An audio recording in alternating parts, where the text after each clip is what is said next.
eu não saí de casa, meus pais saíram de casa. Minha mãe passou num concurso no interior da Bahia para psicóloga e eles saíram de casa. Então eu fiquei 21 anos de idade fazendo faculdade sem emprego, desempregado, sozinho. E aí o primeiro concurso que eu fiz na época foi do IBGE. Para temporário? Para temporário, agente de pesquisa e mapeamento.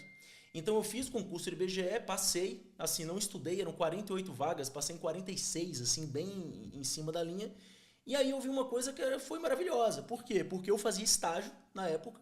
Então, assim, eu estagiava para ganhar R$400 e do dia para noite eu estava ganhando 1.200, que na época era um bom salário. Que ano que foi isso? Pô, acho que foi 2009. 2009, foi mais ou menos quando eu comecei também em 2008. Eu lembro que eu ganhava R$1.400 e na época era um salário assim, razoável. Era razoável, né? Eu ganhava 400 conto, que eu era estagiário, então eu falei, puta, preciso aqui me virar. Então, assim, passei no concurso, comecei a ganhar 1.200. Eu falei, cara, que maluquice, né? Você faz uma prova, você não tem dinheiro nenhum, depois você tem alguma condição de vida. Eu falei, pô, isso aqui que eu vou ficar. E aí eu foquei depois para estudar para o Banco do Brasil, para o INSS, para a Caixa Econômica, né? Então eu fui reprovado no INSS, eu passei no Banco do Brasil, passei na Caixa Econômica e depois disso foi só história. Ah, legal. Então, assim, minha vida foi isso. Então, eu nem cheguei a assumir o Banco do Brasil, porque teve uma outra situação aí, fazer uma introdução assim mais longa, depois a gente vai falando mais sobre isso. Quando eu estava no IBGE, aconteceu uma coisa muito engraçada, cara, que assim, o IBGE, ele renova o contrato de mês em mês. Uhum. E um mês ele não renovou meu contrato. Porque eu fiz umas merda, eu atrasava o trabalho, fazia umas besteiras assim, eu não era novão. Uhum.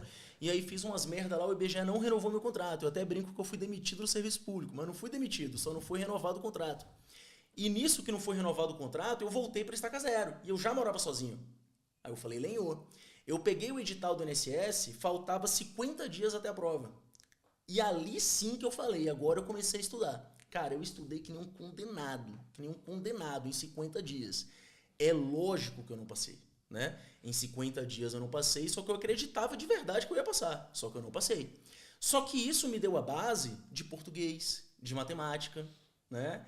Me deu uma base assim, porque eu já fazia física na universidade, então depois eu fui para administração, então matemática eu já sabia. Então me deu uma base das matérias básicas e logo depois que teve a prova do INSS, isso em 2012, teve o Banco do Brasil, 2012 e o Banese. Eu morava em Sergipe. E ali eu fiz e passei nos dois. Então foi a partir dali que eu falei, caramba, aqui é um bom lugar. Só que, na mesma época, eu passei para trainee do Santander. E aí você acha que eu escolhi o quê? Ficar no banco público ou ir para o banco privado, tentar sorte? Molecada, normalmente, na minha época, acho que eu faria o mesmo. Você foi para o Santander. Fui para o Santander. E assim, hoje eu não me arrependo, porque assim, eu entrei no Santander como gerente business, né? Que hoje é o gerente de empresas. Eu fiz um programa de aceleração de carreira. Eu fiquei pouco mais de 1 ano e meio lá, mas foi muito legal, assim, conheci muitos lugares do Brasil, foi bem bacana, só que é uma experiência meio maluca, mas como você falou, molecão, saindo da faculdade, pegou aquela pilha, você é executivo e tal. Aquela parada de executivo, né? Tipo, eu tinha isso na cabeça também, cara. E, porra, eu era do Nordeste, cara, eu sou baiano, né, então assim, lá em Aracaju era uma coisa muito distante. Então, assim, você botar um terno lá era uma coisa muito distante. Autoridade. Aqui, exato. Aqui em São Paulo não tem essa distância. Sim. Aqui em São Paulo você vê os seus amigos da faculdade já trabalhando em umas empresas bacanas, umas multinacionais. Lá você não tinha essa realidade. Então, porra, aquilo me seduziu muito.